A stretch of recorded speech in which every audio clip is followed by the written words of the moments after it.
자유한국당의 지도자가 될 만한 사람이 없다는 말을 하시는 분이 계십니다. 특히 젊은 지도자가 없다고 말들을 하십니다. 하지만 그런 분들은 이분을 모르셔서 하시는 말씀입니다. 우리 대한민국을 이끌, 그리고 자유한국당을 이끌 미래의 지도자가 될 걸로 확신하는 한 분 오늘 모셨습니다. 여러분들 잘 알고 계시겠지만 종편에서도 우리 자유한국당과 자유민주주의 수호를 위해서 가장 노력하고 계신 분입니다. 예, 김용남 전 의원 모셨습니다. 안녕하십니까? 예, 안녕하세요. 너무 과찬해 주셔갖고 몸둘 바를 모르겠어요. 뭐 아시겠지만 제가 거짓말 못하는 거 알고 계시죠? 우리 김용남 의원께서 앞으로 대한민국을 이끌, 그리고 우리 자유민주주의를 수호하고 자유한국당을 제대로 이끌어 주실 그런 지도자가 될 걸로 믿어 의심치 않습니다. 자, 첫 번째 얘기는 그 미국 청년 윈비오의 사망 관련한 이야기부터 좀 시작하도록 하겠습니다. 북한에 호기심으로 갔다가 하여튼 반신불수로 돌아와서 어제 사망을 했습니다. 이 사건에 대해서 어떻게 생각을 하십니까? 우선은 그 북한은 사실은 현대 국가라고 보기가 어렵죠. 북한도 뭐 아시겠지만 형식적으로는 법률이라는 게 있습니다. 네. 북한 형법전을 보면 이게 원비어 군이 그 체제 선전물, 그러니까 뭐 포스터로 알려져 있는데 네. 그걸 한 장 이제 가져오려고 했다는 거예요. 네. 근데 그거로 15년의 노동교화형을 받았거든요. 15년요? 예. 근데 그게 국가형법전에 보면 국가 전복 음모죄에 해당한다고 아마 본 것 같아요. 네네. 아니 선전물이면 본인들을 선전하는 거를 바깥에 가져가는 건데 좋은 거 아닌가요? 그 선전물을 이제 걸어놓고 이제 봐야 되는데 그걸 이제 떼가려고 했다고 해서 이제 네. 처벌한 것 같습니다. 근데 뭐 엄격하게 보면 기껏 해봤자 국가재산 절도죄, 그렇죠. 국가형법전에 이제 북한 형법전에 그런 죄가 있거든요. 근데 그거는 법정 최고형이 2년형이에요. 네네. 근데 그 이제 포스터 훔치려고 했다 그래서 북한을 이제 전복시키려고 음모했다.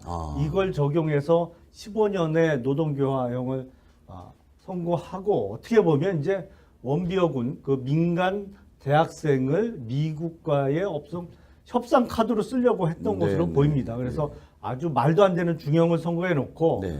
그 중형을 선고한 것도 말이 안 되는데 왜 반신불수가 되고 혼수 상태가 돼가지고 돌아왔을까요? 그러니까 거기서는 지금 뭐 사실은 고문을 당한 것이 아니냐, 어떠한 가혹행위가 있지 않았겠냐라고 의심하는 것이고 충분히 그렇게 의심할 만한 사유가 있는 거죠. 멀쩡하게 20대 건강한 청년이 사실은 뭐 뇌사 상태로 미국에 건네졌고 미국에 돌아온 지 6일 만에 사망을 했으니까 거기서 어떠한 일이 있었는지 만약에 뭐 고문을 했다고 하더라도 지금 1년 5개월 정도 구금되고 있다가 미국에 건네졌기 때문에 뭐 고문 후유증이나 이 상처가 다 없어졌을 시간이거든요. 그러겠네요. 예.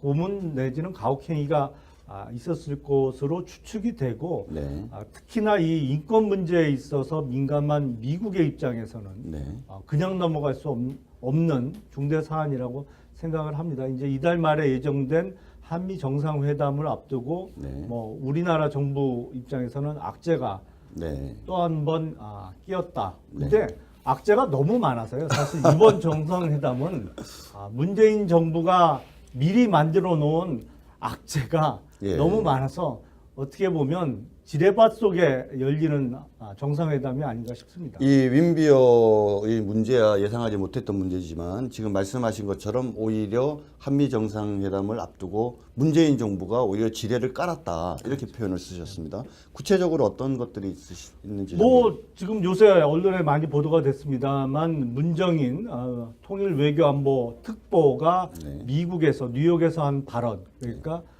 북한이 핵과 미사일에 추가적인 도발을 하지 않는다면 미군의 전략 자산을 축소하고 한미 군사훈련도 축소하는 뭐 그런 것을 할 수 있다.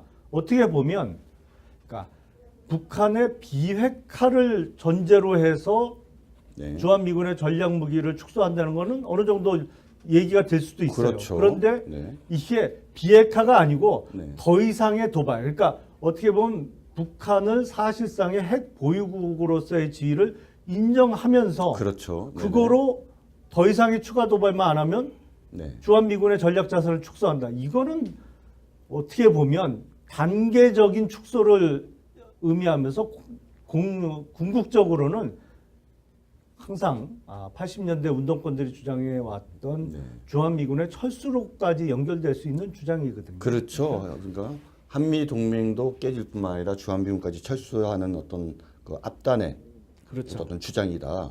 근데 국민들은 그걸 잘 모르는 것 같은데 왜 이런 일이 벌어졌습니까? 그러니까 이게 이제 용어가 추가 도발이라고 표현을 하다 보니까 네. 그럼 더 이상 이제 도발을 안 하면 네.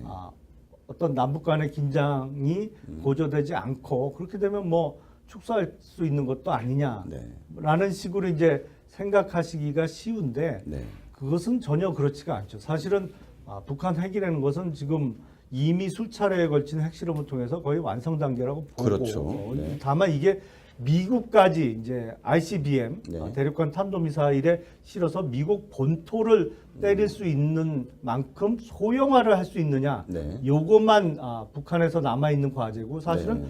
그거를 핵탄두를 대한민국 쪽으로 쏘는 데는 사실은 지금도 아무런 문제가 없는 수준까지 개발이 완료돼 있는 것으로 보입니다. 그래서 그러니까 결국 우리 대한민국 국민들은 지금 말씀하신 것처럼 북핵의 위기, 그러니까 북한이 핵으로 우리를 공격할지 모르는 그 위험이 현실화되어져 있는데도 그렇죠. 국민들 중에 아무도 거기에 대해서 걱정하거나 두려워하는 분이 없지 않습니까? 아무도 없는 건 아니죠. 그렇습니까? 그렇죠. 거의 우리 자유한국당을 사랑하는 일반 분들은 국민들은, 예. 많이 걱정들을 하시고 네. 그거에 대해서 이제 우리 자유한국당이 보다 정확하게 그리고 거세게 문제 제기를 하고 네. 지금 어떤 식으로든 한미 동맹을 좀 약화시키고 주한미군의 전력을 축소하려는 이런 시도를 막아서야 되는 거 아니냐라고 네. 걱정이나 어떤 그런 지적을 해주시는 분들이 사실상은 많죠. 근데 네. 그 외에 우리 자유한국당을 사랑해 주시는 국민들 외에 다른 분들이 언론에서 이렇게 정확하게 다루질 않잖아요. 그렇죠. 두리뭉실 넘어가고 네. 이번 문정인 특보의 뉴욕 발언도 크게 보도는 됐습니다만 그거를 이제 청와대에서 문정인 특보의 개인 생각이다. 네. 뭐 학자 출신으로서 개인 소신을 밝혔을 뿐이고 청와대와는 상관이 없다라고 선긋기에 나섰습니다만 사실은 문정인 특보가 이번 뉴욕에서 한 비슷한 얘기를 문재인 당시 후보죠. 네. 대통령 후보가 금년 4월에 대통령 선거 전에 방송기자 초청 네. 토론회에서 그 비슷한 얘기를 했거든요. 그렇죠. 맞습니다. 예. 그리고 당장 대통령이 당선되고 나서도 6.15 공동선언 그 기념식에서 물론 그때는 이제 주한미군의 전략자산 축소를 얘기한 건 아니고 북한의 추가적인 도발이 없다면 얼마든지 남북 대화를 그렇죠. 할 수 있다는 식으로 이제 표현이 됐습니다만 보다 직접적으로는 금년 4월에 후보 시절에 사실상은 문정인 특보의 미국 발언과 같은 얘기를 했어요. 네, 문재인 네. 당시 후보도. 네. 그러니까 이게 문정인 특보의 개인 생각이다 이렇게 청와대에서 선긋기에 나섰습니다만 사실은 개인 생각이 아니고 문재인 정부의 기본적인 대북관 그리고 문재인 정부가 한미 동맹을 바라보는 기본적인 시각인 것이죠. 그래서 사실은 더 걱정이 앞서고 네. 쉽게 해결될 문제는 아니라고 생각을 합니다. 예, 문정인 특보의 발언이 단순한 사견이 아니라 바로 문재인 정부의 대북관, 문재인 정부의 한미 동맹을 바라보는 시각이 그대로 드러나고 있다. 이렇게 지금 정확하게 지적을 해주신 것 같습니다. 사실 문 대통령께서는 19대 국회에서 북한 인권법 제정안 처리할 때 본회의에도 불참하셨고요. 2007년도 비서실장 시절에 유엔 북한 인권 결의안 기권 문제로 송민순 전 외교부 장관이랑 설전 벌인 거는 우리 국민들이 다 알고 계시지 않습니까? 그리고 또 북한 인권법 처리 1년이 지났는데도 북한 인권재단이 아직 진행이 못 되고 있죠. 이런 여러 가지 상황들을 보면은 방금 우리 김용남 의원께서 하신 말씀이 참 일리가 있는 것 같습니다.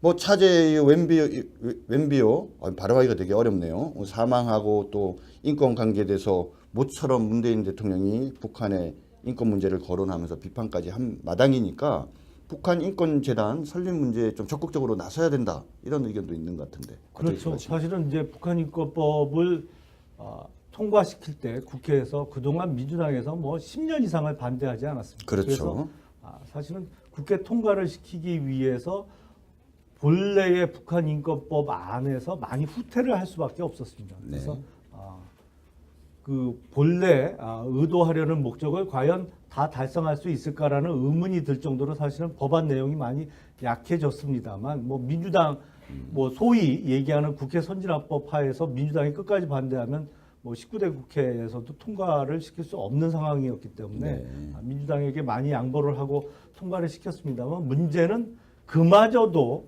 많이 완화된 내용임에도 불구하고 지금 전혀 사실상 이행이 안 되고 있는 상황이라는 게 더욱 문제라고 생각이 듭니다. 예. 단순하게 북한인권재단을 북한인권법에 따라서 설립하는 것도 중요하지만 차제에 과거에 당연히 들어가야 될 내용 중에 빠진 것들이 있는데 그런 것들을 포함한 북한인권법 개정 문제도 우리 자유한국당이 한번 고민할 필요가 있는 것 같습니다. 다음 주제 넘어가겠습니다. 어제 국회 운영위원회가 있었죠.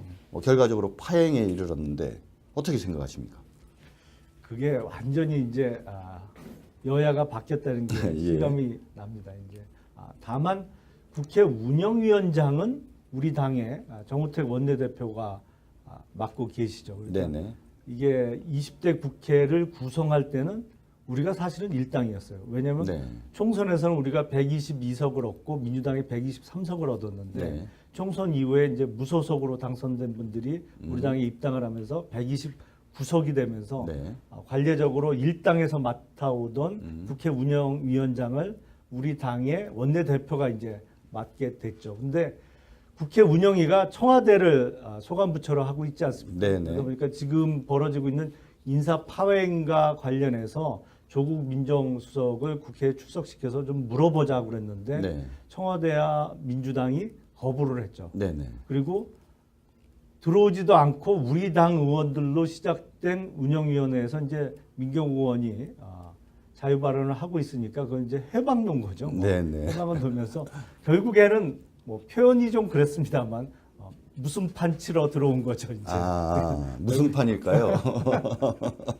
앞에 한 글자가 있는데 먼저 한번 맞춰보시죠 우리 시청자 여러분들께서. 지금 민정수석이 과연 운영위원회에 출석을 해야 되냐 말아야 되느냐에 대해서는 과거에 여야 입장이 달랐고 지금 또 여야 입장이 바뀌니까 또 다른 이야기를 한다 이렇게 지금 비판하는 말이 있는데 그 점에 대해서는 어떻게 생각하십니까? 민주당에서는 청와대 민정수석이 국회 운영위원회에 국회에 출석한 적이 없다, 전례가 없다 이런 주장을 하는데 전례는 분명히 있습니다. 있죠. 민정수석이 출석해서 그 답변한 경우가 몇 차례 있었죠. 문재인 대통령이 민정수석일 때도 출석한 적이 있다라고 보도에 난 것 같습니다. 그리고 우리 당이 여당일 때도 민정수석이 출석한 적이 있습니다.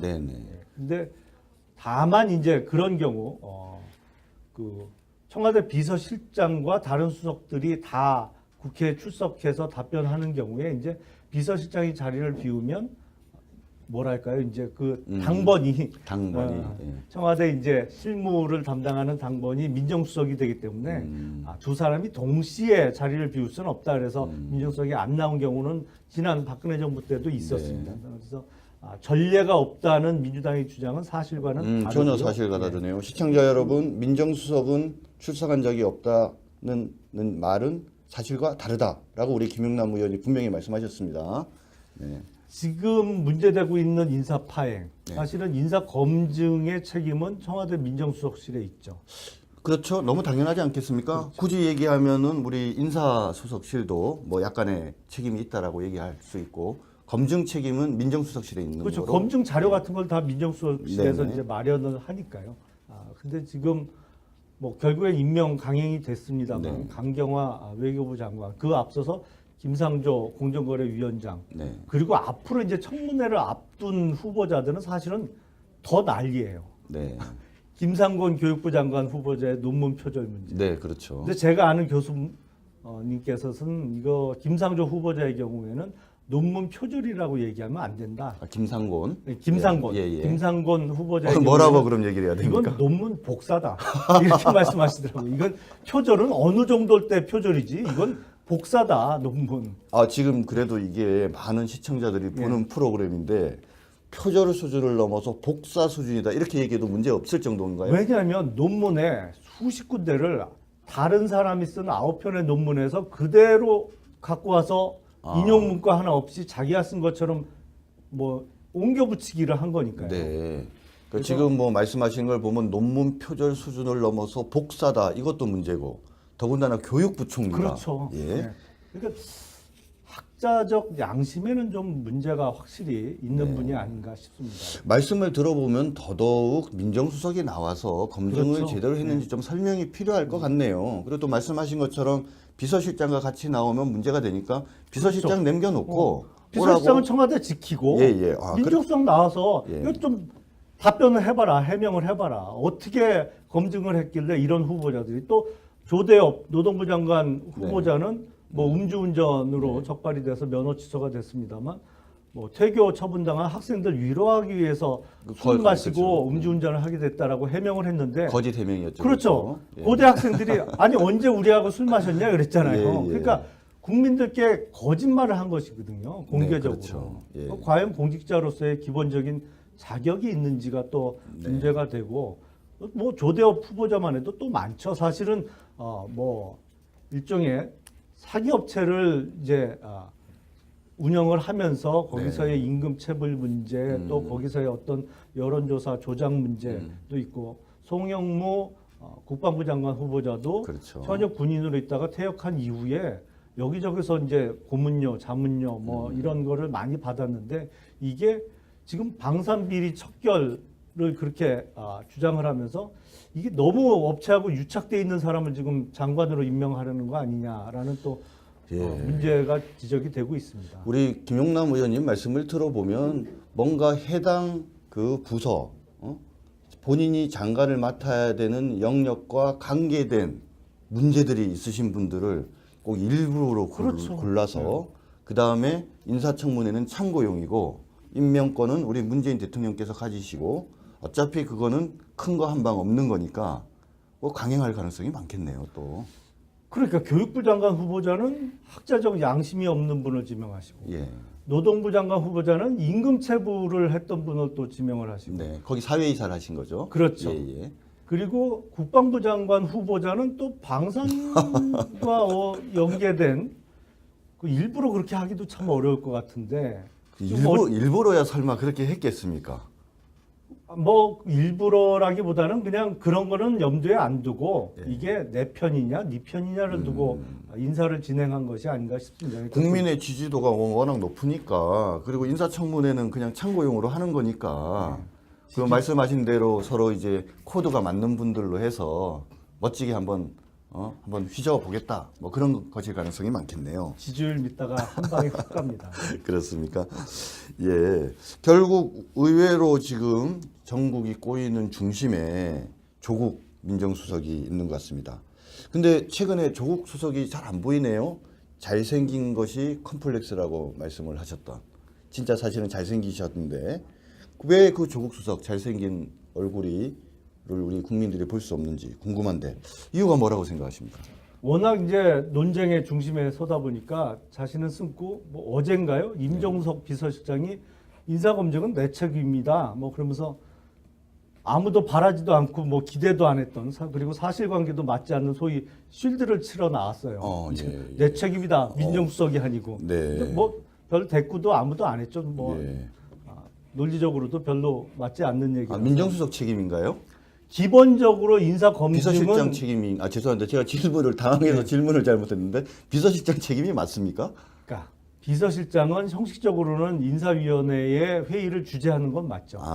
그렇지만 그 회의 주재자로서의 책임보다는 인사검증 자료를 준비하고 검증 실무를 담당하는 민정수석에게 일차적인 책임이 있는 것이 맞다고 생각이 됩니다. 뭐 당연하죠. 사실은 민정수석실에서 이런 자료가 있습니다. 이런 문제가 있습니다라고 꺼내놓지 않으면 회의 주재자가 어떻게 알겠어요? 네, 그렇죠. 물론 그런 문제가 있습니다라고 회의장에서 꺼내놨는데 그거를 회의를 하면서 이거 그래도 임명해야 되니까 덮고 가자. 이렇게 진행이 됐다고 하면 비서실장에게도 큰 책임이 있는 게 맞겠죠. 하지만 민정수석실에서 모르고 준비를 못했거나 아니면 알고도 덮었다면 가장 1차적인 책임은 민정수석에게 있는 것이죠. 그러니까 오히려 임종석 비서실장이 자기에게 책임이 있다라고 얘기를 하려고 하면 말씀하신 것처럼 그런 하자가 있는데도 덮고 가자고 내가 한 사람이 나다.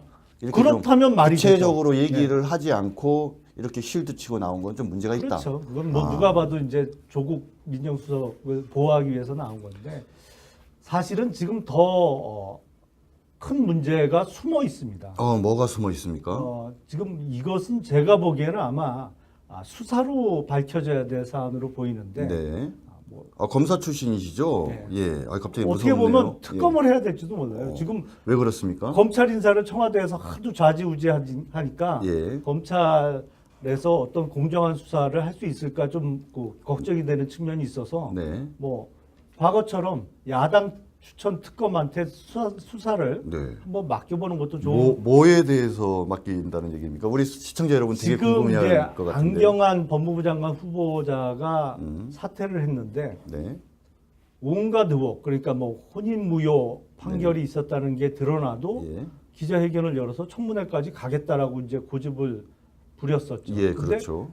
그날 저녁인가요? 갑자기 이제 사퇴 발표를 했어요. 그렇죠. 결국에 근데 그날 오후에 어떤 게 시중에 돌았냐면은 안경환 전 후보자의 아들의 서울대 입학과 관련한 네. 비리 의혹이 시중에 떠돌았습니다. 예, 그러니까 그렇죠. 안경환 전 후보자의 아들이 서울의 모 자사고에 다녔는데 네. 아주 중대한 교칙 위반. 네. 뭐 여기서 구체적으로 말씀드리기는 좀 그렇습니다만 이제 고등학생으로서 좀 생각하기 어려운 예. 심각한 교칙 위반이 있어서 퇴학 위기에 처했는데 네. 안경환 전 후보자가 이제 그때 당시에 서울대 법대 학장을 지낸 이제 교수로서의 구명에 나섰고 네. 그 퇴교 처분은 취소됐고요. 그렇죠. 그리고 그 학생이 바로 학생부 종합 전형, 그러니까 네. 학교 생활을 잘했다라는 이제 학생부 종합 전형으로 서울대 수시 입학을 했는데 네. 자유 전공 학부라고 얘기를 들은 것 같습니다. 뭐 아마 제일 네. 선호도가 높은 예. 예, 뭐 지금 법대가 없어졌으니까요. 그러니까요. 가장 선호도가 높은 예. 학부에 아마 수시 입학을 한 것으로 전해지는데 거기에 학생부 종합 전형 평가에서 좋은 평가를 받은 가장 큰 이유가 이 박원순 서울시장이 사실상 설립해서 운영하던 아름다운 재단에서의 봉사활동 뭐 이런 게 크게 기여를 했다고 합니다. 예. 근데 공교롭게 또 박원순 지금 서울시장의 딸이 네. 서울대 개교 이래 처음으로 그렇죠. 미대에서 법대로 편입을 했잖아요. 그렇죠. 근데 네. 그 정말 서울대 개교 이래로 가장 처음으로 네. 사실은 전무후무하죠. 이제 네. 유일한 케이스인데 미대에서 법대로 편입할 때 안경환 당시 서울법대 학장과 조국 교수의 역할. 네. 이제 선거 때 박원순 시장의 딸의 법대 편입 문제가 불거지니까 그때도 당시 조국 교수가 이제 적극적으로 나서서 좋은 학생이라 우리가 편입했다. 뭐 그렇게 네. 언론을 향해서 소위 쉴드를 쳤어요. 네. 그때 뭐 정확하게 기억이 납니다만 네. 그래서 이것이 근데 안경환 전 후보자, 조국 지금 민정수석 네. 그리고 박원순 서울시장이 사실은 참여연대 활동을 같이 했잖아요. 그렇죠. 참여연대 활동을 하면서 맺어진 그 인연이 예. 자식들의 법대 편입학, 서울대 수시 입학과 네. 연계된 것이 아니냐라는 시중의 의혹이 있습니다. 예. 그래서 이게 어떤 분들은 참여연대에서 학사 비리 연대로 발전한 것이 아니냐라고 이제 의혹을 제기하시는 분들이 있어서 근데 우연치고는 너무나도 이 좀 석연치 않아요. 네. 그렇네요. 지금 참여연대에서 학사비리 연대 의혹이라는 표현을 썼습니다. 그러고 보니까 안경환, 조국, 박원순 이 세 분은 참여연대를 매개로 한 어떤 시민운동으로 가까워지신 분이고 관계는 정말 아주 가까운 분들이라고 다 소문이 나 있죠. 그랬는데 그 과정에 안경환 교수 아들의 서울대 입학 문제, 그 다음 박원순 시장 딸내미의 미대에서 서울법대로의 편입 문제 이런 것들이 다 연결이 돼 있네요. 게다가 지금 현 정권에서는 자사고 다 폐지한다 그러는데 이 안경환 교수와 조국 교수 자제분들은 전부 다 자사고나 또 외고를 나왔더라고요. 이거 지금 말씀하신 것처럼 정말 이 두 가지 문제는 혹시라도 검찰 수사를 하게 되면 오히려 정유라 사건보다도 더 커질 수도 있을 것 같은데요. 정유라는 말이라도 탔죠. 그러니까 예. 지금 안경환 전 후보자의 아들이 진짜 사회봉사를 많이 해서 서울대 수시로 합격할 만큼 네. 봉사활동을 많이 했다. 뭐 이런 이유로 이제 학생부 종합전형으로 서울대에 붙은 것 같은데 네. 그 봉사활동의 대부분이 아름다운 재단에서 운영하는 뭐 거기에 활동이라면 네. 그건 한번 검토를 그렇네요. 사실 확인을 해볼 필요가 있습니다. 예. 어떻게 들으셨습니까? 제가 맨 처음에 방송 시작하면서 우리 자유한국당을 이끌 젊은 미래의 지도자 이분을 모르기 때문에 없다라고 말씀하신다고 얘기했는데 제 말이 맞죠? 그죠? 우리 김용남 의원께서는 요즘에 종편을 포함한 여러 방송에서 정말 자유한국당을 위해서 자유민주주의를 위해서 열심히 싸우고 계십니다. 그래서 제가 한 가지 간곡하게 부탁을 했습니다. 물론 종편 나가서 그런 이야기 하시는 것도 중요하지만 우리 자유한국당 방송인 이 적반하장에도 자주 출연하셔서 오늘 같은 좋은 이야기들 많이 해달라고 부탁드렸습니다. 종편에서는 공식적이기 때문에 쉽게 말할 수 없는 부분도 우리 적반하장 방송에서는 좀 더 편안한 분위기에서 충분한 시간을 가지고 우리 김용남 의원께서 말씀하실 기회를 드리려고 합니다. 시청자 여러분, 찬성하시면 좋아요 눌러주시고 적극적으로 댓글 좀 달아주시기 바랍니다. 오늘 귀한 시간 할 수 있는 것도 아니냐라는 식으로 이제 생각하시기가 쉬운데 네. 그것은 전혀 그렇지가 않죠. 사실은 북한 핵이라는 것은 지금 이미 수차례에 걸친 핵실험을 통해서 거의 완성 단계라고 보고 그렇죠. 네. 다만 이게 미국까지 이제 ICBM 네. 대륙간 탄도미사일에 실어서 미국 본토를 때릴 수 있는 만큼 소형화를 할 수 있느냐 네. 요것만 북한에서 남아 있는 과제고 사실은 네. 그거를 핵탄두를 대한민국 쪽으로 쏘는 데는 사실은 지금도 아무런 문제가 없는 수준까지 개발이 완료돼 있는 것으로 보입니다. 그래서 그러니까 결국 우리 대한민국 국민들은 지금 말씀하신 것처럼 북핵의 위기, 그러니까 북한이 핵으로 우리를 공격할지 모르는 그 위험이 현실화되어져 있는데도 그렇죠. 국민들 중에 아무도 거기에 대해서 걱정하거나 두려워하는 분이 없지 않습니까? 아무도 없는 건 아니죠. 그렇습니까? 그렇죠. 거의 우리 자유한국당을 사랑하는 일반 분들은 국민들은, 예. 많이 걱정들을 하시고 네. 그거에 대해서 이제 우리 자유한국당이 보다 정확하게 그리고 거세게 문제 제기를 하고 네. 지금 어떤 식으로든 한미 동맹을 좀 약화시키고 주한미군의 전력을 축소하려는 이런 시도를 막아서야 되는 거 아니냐라고 네. 걱정이나 어떤 그런 지적을 해주시는 분들이 사실상은 많죠. 근데 네.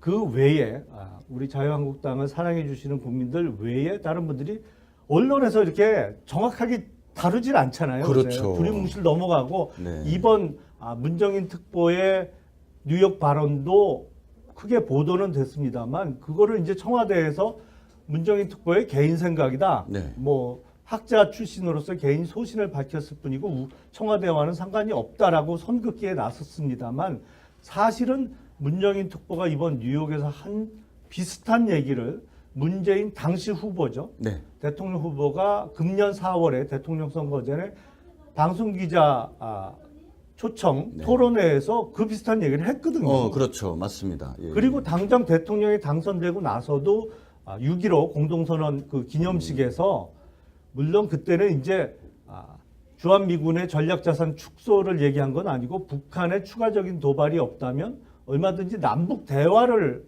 그렇죠. 할 수 있다는 식으로 이제 표현이 됐습니다만 보다 직접적으로는 금년 4월에 후보 시절에 사실상은 문정인 특보의 미국 발언과 같은 얘기를 했어요. 네, 문재인 네. 당시 후보도. 네. 그러니까 이게 문정인 특보의 개인 생각이다 이렇게 청와대에서 선긋기에 나섰습니다만 사실은 개인 생각이 아니고 문재인 정부의 기본적인 대북관 그리고 문재인 정부가 한미동맹을 바라보는 기본적인 시각인 것이죠. 그래서 사실은 더 걱정이 앞서고 네. 쉽게 해결될 문제는 아니라고 생각을 합니다. 예, 문정인 특보의 발언이 단순한 사견이 아니라 바로 문재인 정부의 대북관, 문재인 정부의 한미동맹을 바라보는 시각이 그대로 드러나고 있다. 이렇게 지금 정확하게 지적을 해주신 것 같습니다. 사실 문 대통령께서는 19대 국회에서 북한 인권법 제정안 처리할 때 본회의에도 불참하셨고요. 2007년도 비서실장 시절에 유엔 북한 인권 결의안 기권 문제로 송민순 전 외교부 장관이랑 설전 벌인 거는 우리 국민들이 다 알고 계시지 않습니까? 그리고 또 북한 인권법 처리 1년이 지났는데도 북한 인권재단이 아직 진행이 못 되고 있죠. 이런 여러 가지 상황들을 보면은 방금 우리 김용남 의원께서 하신 말씀이 참 일리 실제로 놓은 악재가 예. 너무 많아서 어떻게 보면 지뢰밭 속에 열리는 정상회담이 아닌가 싶습니다. 이 윈비어의 문제야 예상하지 못했던 문제지만 지금 말씀하신 것처럼 오히려 한미 정상회담을 앞두고 문재인 정부가 오히려 지뢰를 깔았다 이렇게 표현을 쓰셨습니다. 구체적으로 어떤 것들이 있는지 지금 요새 언론에 많이 보도가 됐습니다만 문정인 통일외교안보 특보가 네. 미국에서 뉴욕에서 한 발언 그러니까 북한이 핵과 미사일에 추가적인 도발을 하지 않는다면 네. 미군의 전략 자산을 축소하고 한미 군사훈련도 축소하는 그렇죠. 그런 것을 할 수 있다. 어떻게 보면 그러니까 북한의 비핵화를 전제로 해서 네. 주한미군의 전략 무기를 축소한다는 것은 어느 정도 얘기가 될 수도 있어요. 그렇죠. 그런데 네. 이게 비핵화가 아니고 네. 더 이상의 도발. 그러니까 어떻게 보면 북한을 사실상의 핵 보유국으로서의 지위를 인정하면서 그렇죠. 그거로 더 이상의 추가 도발만 안 하면 네. 주한미군의 전략 자산을 축소한다. 이거는 어떻게 보면 단계적인 축소를 의미하면서 궁극적으로는 항상 80년대 운동권들이 주장해 왔던 네. 주한미군의 철수로까지 연결될 수 있는 주장이거든요. 그렇죠. 그러니까 한미 동맹도 깨질 뿐만 아니라 주한미군까지 철수하는 어떤 그 앞단의 그렇죠. 어떤 주장이다. 근데 국민들은 그걸 잘 모르는 것 같은데 왜 이런 일이 벌어졌습니까? 그러니까 이게 이제 용어가 추가 도발이라고 표현을 하다 보니까 네. 그럼 더 이상 이제 도발을 안 하면 네. 어떤 남북 간의 긴장이 고조되지 않고 그렇게 되면 뭐 축소점을 이제 걸어놓고 이제 봐야 되는데 그걸 이제 떼가려고 했다고 해서 이제 네. 처벌한 것 같습니다. 근데 뭐 엄격하게 보면 기껏 해봤자 국가재산 절도죄, 그렇죠. 국가형법전에 이제 북한 형법전에 그런 죄가 있거든요. 근데 그거는 법정 최고형이 2년형이에요. 네네. 근데 그 이제 포스터 훔치려고 했다 그래서 북한을 이제 전복시키려고 음모했다. 이걸 적용해서 15년의 노동교화형을 선고하고 어떻게 보면 이제 원비어군 그 민간 대학생을 미국과의 협상 카드로 쓰려고 했던 것으로 보입니다. 그래서 아주 말도 안 되는 중형을 선고해 놓고 네. 그 중형을 선고한 것도 말이 안 되는데 왜 반신불수가 되고 혼수 상태가 돼가지고 돌아왔을까요? 그러니까 거기서는 지금 사실은 고문을 당한 것이 아니냐 어떠한 가혹행위가 있지 않았겠냐라고 의심하는 것이고 충분히 그렇게 의심할 만한 사유가 있는 거죠. 멀쩡하게 20대 건강한 청년이 사실은 뇌사 상태로 미국에 건네졌고 미국에 돌아온 지 6일 만에 사망을 했으니까 거기서 어떠한 일이 있었는지 만약에 고문을 했다고 하더라도 지금 1년 5개월 정도 구금되고 있다가 미국에 건네졌기 때문에 고문 후유증이나 이 상처가 다 없어졌을 시간이거든요. 그러겠네요. 예.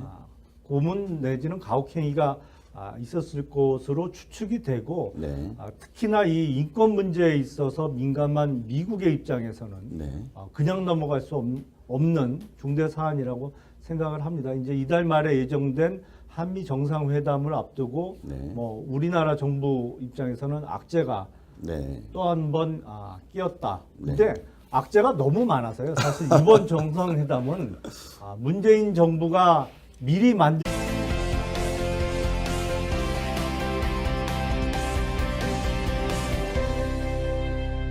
자유한국당의 지도자가 될 만한 사람이 없다는 말을 하시는 분이 계십니다.